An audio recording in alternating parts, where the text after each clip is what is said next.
All right. Good morning, everybody. It's Tuesday morning. We're an hour earlier than normal, but we had to rearrange schedule a little bit. But it's our weekly NOMBERG Law Live. And as I tell you guys every week, we have interesting conversations with people in their areas of expertise. And I cannot tell you how excited and how pleased I am for today's guest, Matt Mitchell. How are you doing today, Matt? I'm good. Now I'm excited that I have an area of expertise.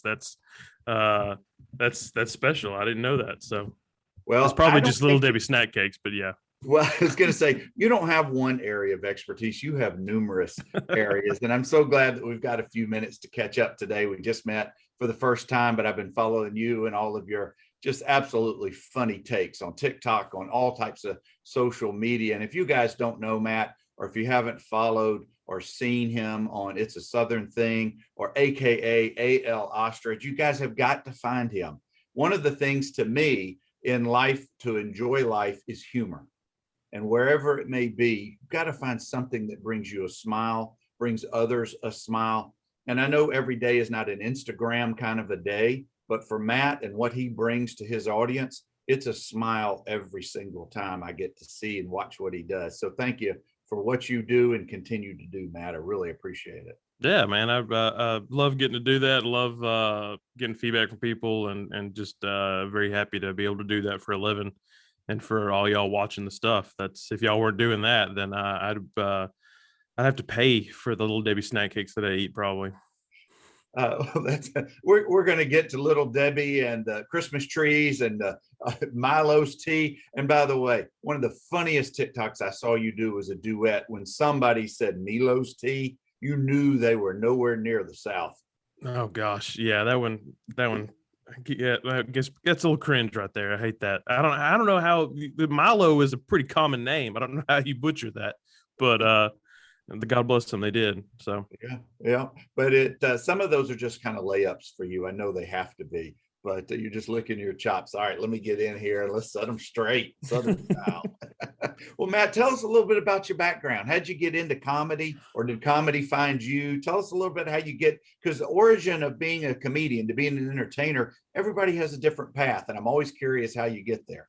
yeah, so mine a little weird and unusual. I actually was I did social work for about 8 years. And while I was doing that, I started like a just as a joke between friends, like a parody Twitter account of a local newspaper here in Walker County, Alabama, and and it wasn't meant to like take off and be anything. It was a joke, and then some people found it, and it kind of blew up from there. And then the local newspaper found it, and they were not happy about being made fun of on the internet, and they were like made an announcement on their Facebook page, hey, this is not us, don't follow this account. Well, people follow the account, and it blew up from there. So and that was the first like time I'd been writing something that people were like actually reading. I'd written like blogs and stuff that just friends would read, but then now I had an audience. And that was like early, like that was 2012, I think. So I just kept tweeting jokes, one-liners, things like that, and I did that for several years. The audience grew, and then AL.com came along and asked if I was interested in writing like a weekly satirical news article for them. And of course, I jumped on that, and I did that for about a year and a half before they came back and said, "Hey, we're launching this new brand called It's a Southern Thing. That's just going to be comedy, lighthearted stuff, not really like news like we do. This is just kind of like entertainment stuff. Would you be interested in coming and doing that full time and working on sketches, because they had already been doing some comedy sketches on a page called This is Alabama, and those were blowing up, and they were like, we need to get this to a bigger audience because it relates to all of the South, not just Alabama. So I took the opportunity because I don't think something like that comes along very often, especially in Alabama, that you can stay here and write comedy full time. So took that opportunity in 2017 to work with It's a Southern Thing, and I've been doing that ever since. So we've got our sketch group, So True Y'all, that does sketches. Pretty used to be cranking them out once a week, but we've done over 100 of those sketches. And do a unscripted series called Bless Your Rank, where I just sit down and eat different foods and then rank them, which is crazy. but yeah, that's pretty much it. Kind of when people ask me like, how do you get into what you do? I'd like to do that for a living. I'm like, there's probably much easier ways than what I did. Because it just struggled not, I never thought of it as an opportunity or something to get paid to do for years. And then finally a door opened. But it's kind of like I tell kids when I do like career day stuff, which is funny that I even get asked to do that. Mhm. Find something that you love, and even if you're not getting paid for it, just keep doing it. If you love it, you'll want to do it, and then eventually, if you stick with it, opportunities will open, doors will open, and you just need to seize those opportunities when they come. But that's just kind of it. Just never really gave up and just kept writing stuff, even though it seems like nobody was listening. Sometimes just kept doing it. Oh, they were listening, and you're right. It's just one day after the next, and I've always held the firm belief, no matter what you do in this world, if it's a job to you, it's not something that you really enjoy doing. It's more like a chore, like sweeping up or something you have to do every day. To me, I practice law, and the practice of law is my profession, is what I like to say, because it's something I thoroughly enjoy doing every single day. And in just peeking into your world each time that you put out a new video or some new content, it is very clear that this is the profession that has either chosen you or you've chosen, because the joy on your face and the way that you're presenting everything is just, Matt, it just hits home with so many people. And I love your tagline. Sometimes funny, always hungry. Frankly, that's me and many other Southerners, I Yeah. can assure you. Yeah, I appreciate that. No, they're a lot of fun to do, and it really does feel like when we get together to do stuff that we're just kind of like, I mean, it feels like you're a teenager again, like goofing off and just doing, random things. It is a lot of fun, and as long as people are going to be watching them, we'll be out there making them. That's for sure. Well, I don't want to single out any of your neighbors or your uncles or anybody in your family, but how often do people say, you get paid to do what? uh, we still get, like, my family gets it now, I think. And they're really proud of the stuff I do. And it's good, clean comedy, so it's for everybody. It's not like I'm like throwing jokes out there and saying, I don't know if you should watch that, Mom. Right. It's NSFW. yeah, it's always good, family clean humor. But we still get, whenever we do like Q&As and stuff with It's a Southern Thing, we still get to this day, what are y'all's day jobs? And it's like, well, believe it or not, it's this. I don't know if that's meant as an insult or not, but but yeah, this is it. This is the job. And I guess some people don't think that it's possible that you could do something like this for a living, but the internet has made that possible. Now it's possible for you to go make these, high production sketches and stuff and put them on the internet and find an audience immediately. Whereas in the past, you would have needed to move to LA or New York, at least to get an audience for something like that. So God bless the internet. It's done something good lately. Well, one of the things that I so appreciate about what you do and your friends is that we live in a very cynical world. And Alabama typically is the butt of the jokes for many comedians and politicians and just life in general. You make fun of us in Alabama and in the South, but it's not in that way. You're making fun with us. You're not making fun at us. And I know there's a subtle difference in there, but it's one that I fully appreciate. And I know that many have come to appreciate, as popular as some of the content that you're putting out. But Matt, here's my question, is the impact that the pandemic has had on your ability to provide that content on such a regular basis. Yeah, it was a struggle at first, and it's still, we've got ups and downs with it. But I mean, immediately when lockdown started, March 2020, it was everybody go home and stay there. We're not getting together to make anything. So we got pretty creative and did some like sketches over Zoom, and we when you do something like that, you don't want to like hide the fact that we're all clearly in different like buildings.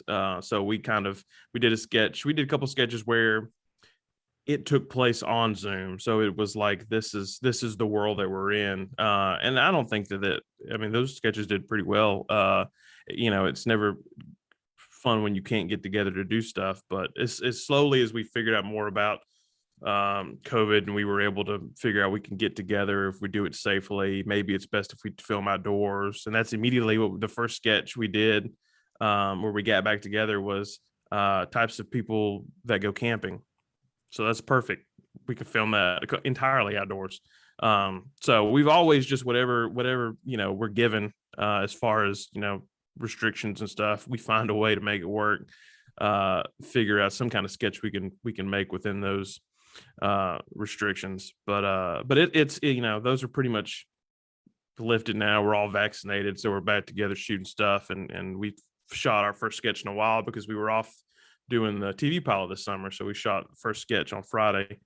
We've got another scene to film today, so it's good to be back to normal. But it definitely threw a lot of curveballs there at the beginning.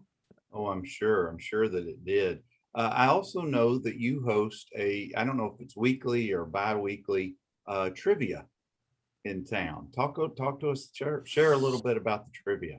Yeah, so I've been hosting a trivia at Tallulah Brewing Company in Jasper for about 3 years now, I think, this fall.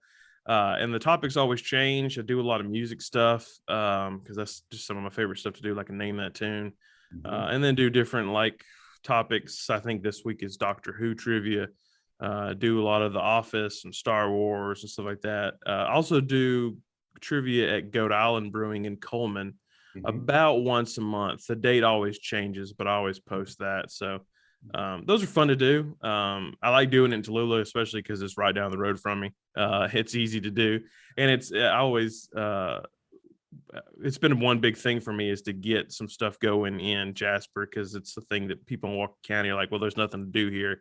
Right. And now there's a ton to do, especially in Jasper. So now I can just say, hey, if you can't find anything to do, that's on you. We got stuff going just about every night down here. So, but it's a lot of fun. I enjoy doing it and meet people coming out to play. And we've had people come from all over some of those. And we had people from Atlanta come to Coleman last month to play trivia. So that's a lot of fun. Wow. Well, are those strictly in-person events? Yes. Yeah. We're back in person doing those. We were virtual for a little bit last year, but we're back rolling in person now. How important is it for you as a comedian artist to do your craft in person with a live audience, as opposed to trying to present the same material over Zoom or something virtual?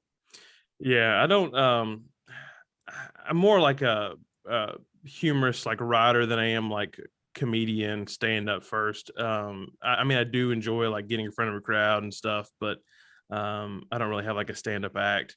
So a lot of stuff for me, especially writing, I'm not used to whether it be I wrote a joke, or it's usually in the form of people are reading it, or it's been performed in a sketch, and I've never see reactions to that live. There have been a few occasions where we might do a screening or something and people see the sketch, and that's always fun to hear a live reaction to it. That's pretty rare and fun to do. But as far as an event, in person trumps the virtual all day long. It's just tough you can't really get feedback on people. You're just going by what they type in the comments. But when you're in person, you can at least kind of read facial expressions and just see other human beings is nice. But yeah, the in person definitely better when it comes to events. I've never attempted to be a comedian, nor will I ever, but I enjoy the shows.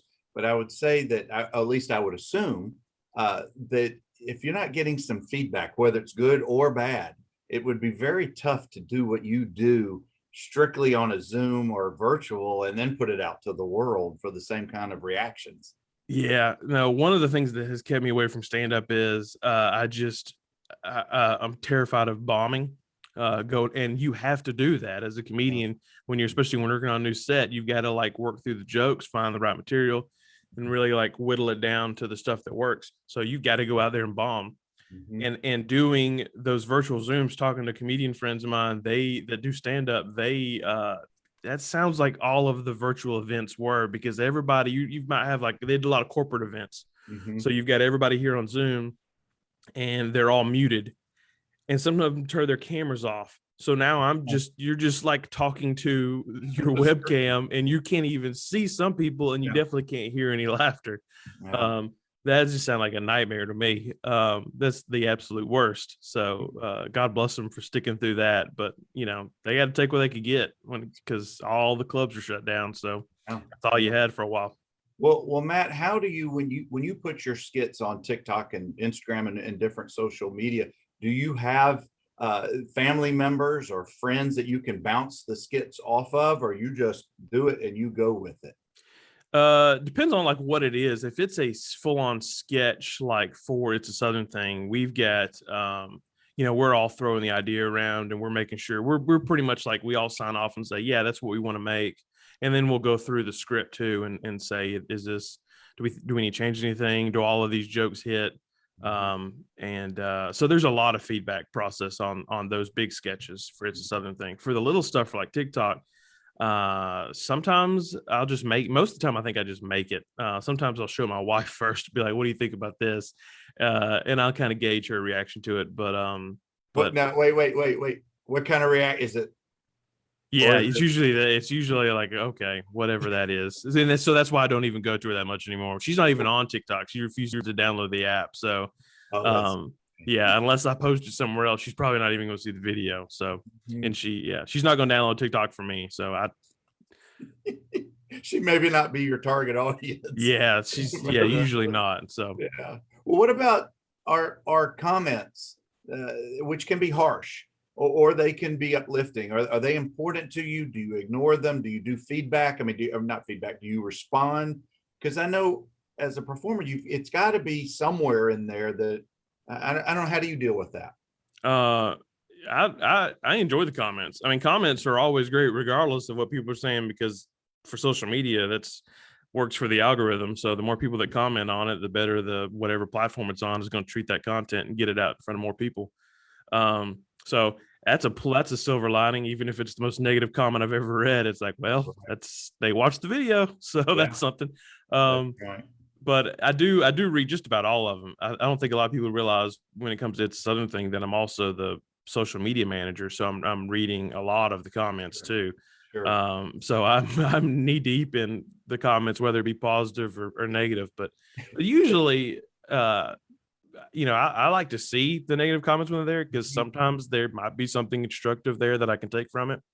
Sometimes people are just bullies. They just want to be internet trolls and just, I don't know, they're just grumpy and want to throw stuff out. But there is usually something that you can take from some of those negative comments. One of the best negative comments that I ever got was when I first started just writing jokes on Twitter. And I was trying to pump out a joke every like couple of hours. And I remember one person just tweeted and said, hey, slow down, like quality over quantity here. And I was like, that's actually okay. I could do that. And that's kind of been an MO for a while, is, if it's not, don't be pumping out content just because you feel like you need to or because you can. If it's not good, don't put it out there for people. Eventually, you keep churning out a bunch of stuff that's not any good, people will stop coming to you. Ever have anybody accuse you of being a transplanted Yankee? Oh, yeah. You don't know how life is in the South. What are you talking about? Yeah, those used to get under my skin. They used to make me angry when I first started doing It's a Southern Thing, and people are like, I don't even hear an accent. He's not even from the South. And I'm like, what? I would get really I get angry about it. But now it's funny to me. But I mean, they're more than welcome to come to Walker County, Alabama, and experience what my life is and where I'm from. But yeah, it used to make me really angry. Well, I suspect those folks were from south of Montgomery, meaning you're from the north part of the state, not the. I would click on their name too, because that's the beautiful thing about Facebook, is that you can comment all you want to, and then I can go to your profile and I can judge you. Right. So they would do that, and it'd be like so and so from like Virginia. I'm like, come on, you're barely in the South. That's right. Depending on where you're at, Virginia, you're not even in the South. So I don't know if you're really like the judge of what is Southern and what's not. That's so great, guys. I'm talking with Matt Mitchell, aka A.L. Ostrich. You guys have seen him on It's a Southern Thing. If you aren't following him on Instagram, Twitter, TikTok, Facebook, where am I missing? Are you on Snapchat? I all of them. That's about it. That's the good. Matt has got a great spin on life and food. in the South. Now, I want to go there for just a minute, Matt.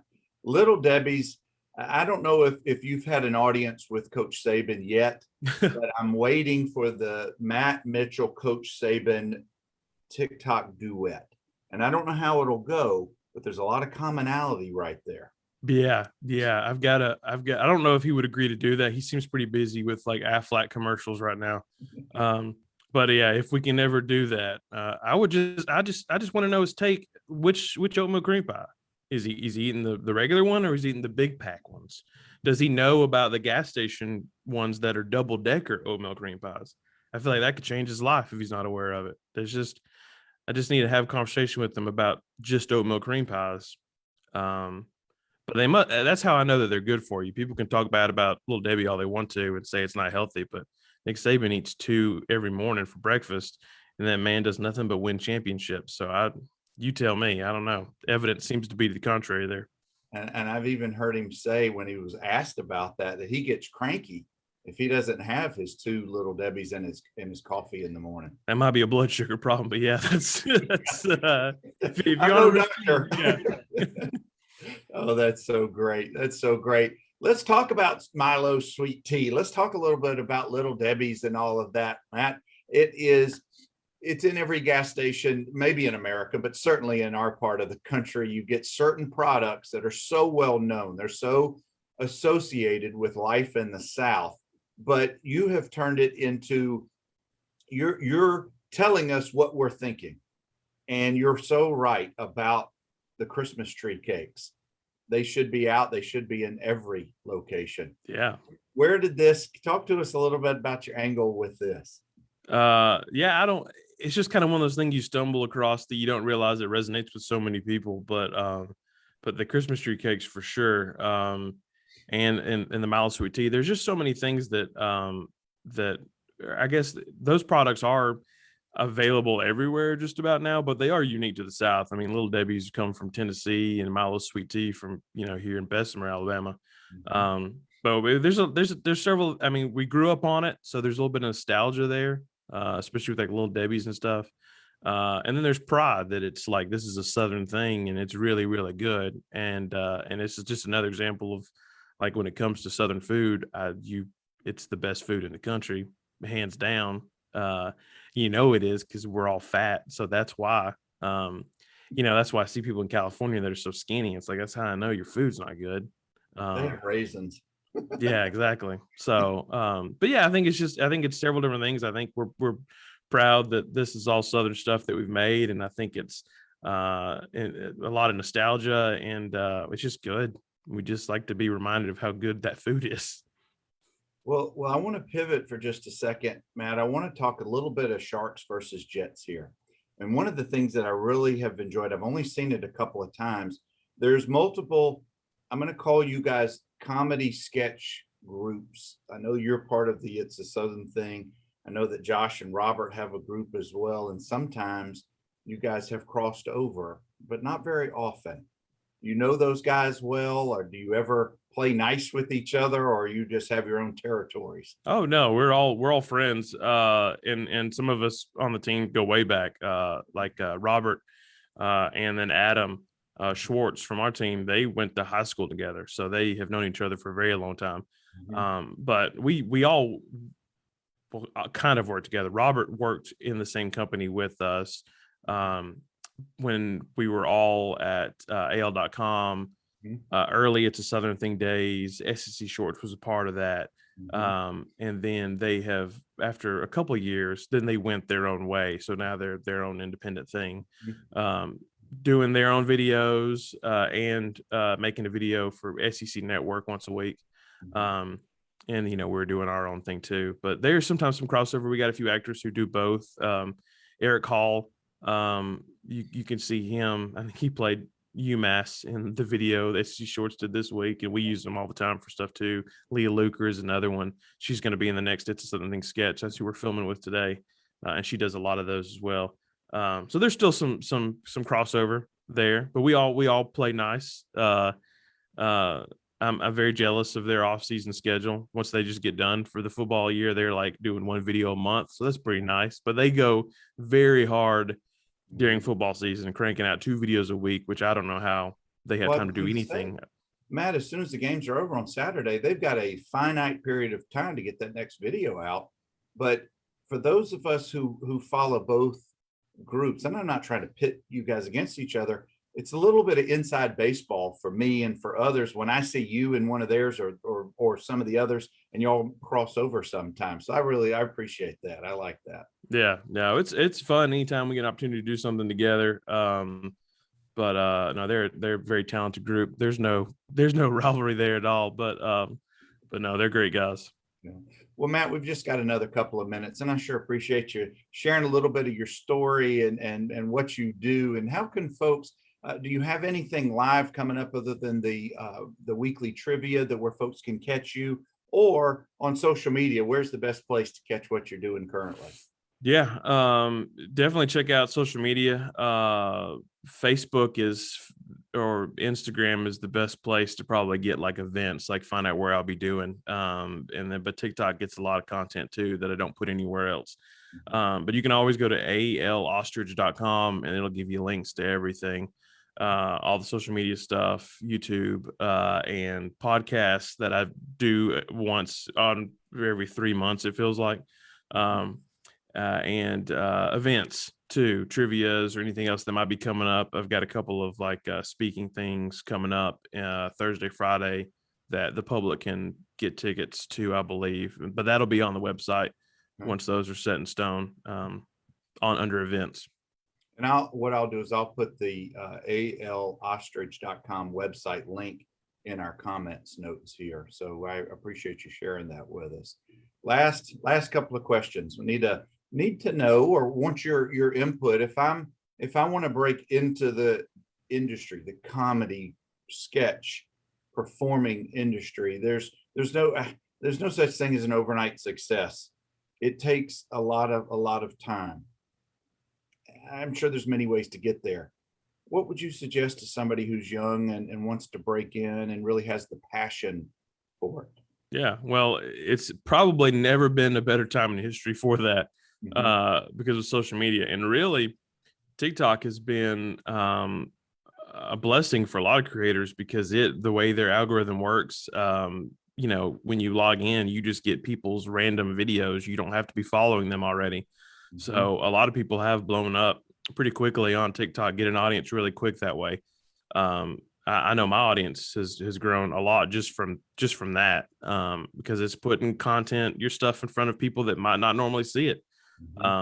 So that's great. My first advice would be go ahead and just start making stuff now. Don't sit around and wait. And get on those platforms like TikTok and YouTube, Facebook. Put your stuff out there as many places as you can, and then consistently make it. Keep going. People aren't going to follow you right out of the gate sometimes if you've only made one video, because how often would you go to somebody's page, you think something's funny, you go and they've only made one thing. Are you going to follow them? Probably not, because they haven't really made anything yet.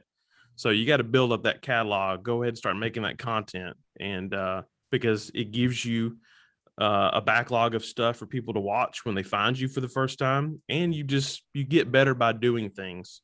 The stuff that when people make stuff, doesn't matter if it's comedy videos or art or whatever, you have them go look at their early stuff compared to what they're making now, and they're going to say, yeah, I made some improvements. I'm glad I'm out of that stage and I'm doing this stuff now. So that's just how it works. You've got to get out there and make it.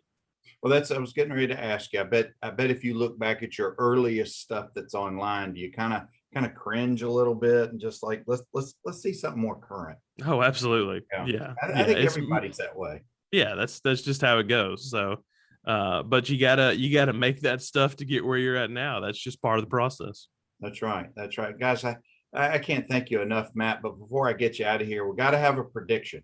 Okay. UAB is opening up its new stadium downtown, or they call it uptown, near the Golf, Sheridan, all the restaurants. It's going to be an electric atmosphere this weekend. They're hosting Liberty. Liberty is no joke of a team, but UAB is no joke of a team. UAB is one of the top teams in their conference, in Conference USA. Coach Clark has got them believing. He's gotten some great athletes over the last several years. And I know you're a supporter of the program. What do you think the atmosphere is going to be like? And do you have a prediction for us? I bet the atmosphere is going to be great. Very excited to be at that game. It's going to be rocking. I am worried about Liberty. I wish that we were playing like Rice or something in the home opener, and not Liberty, because they've got I think it's the quarterback. He's like he's on the Heisman list on some people's list. But they do have some weaknesses. I think they beat Syracuse, but they were down by a lot at one point. Yeah. And UAB's defense is pretty strong. Mm-hmm. I think UAB wins, but I think it's a close one. Mm-hmm. I think they just get that home field advantage. The crowd's gonna be going their way. I was getting ready to say, with that new stadium, I hope there's a huge crowd. Kickoff, I don't believe is until 6 p.m. The Alabama game will be over, so Yep. there's no reason not to support another in-state school. Sorry, Auburn fans, Samford fans, etc. But Matt, thank you so much for spending some time with me today. I really enjoyed getting to meet you and talk with you a little bit. Yeah, thanks for having me. This was a blast. Absolutely. And please keep putting out that content. Go find AL Ostrich. I'm going to put the link to the website on the show notes, and just keep doing what you're doing, Matt. We really appreciate it. Thanks, man. You guys, we'll catch you again next Tuesday. It'll be at 10 o'clock, our regular time, 10 o'clock Central, for NOMBERG Law Live. Y'all continue to be safe out there. Do what's best for you and your family. Y'all be well. Take care.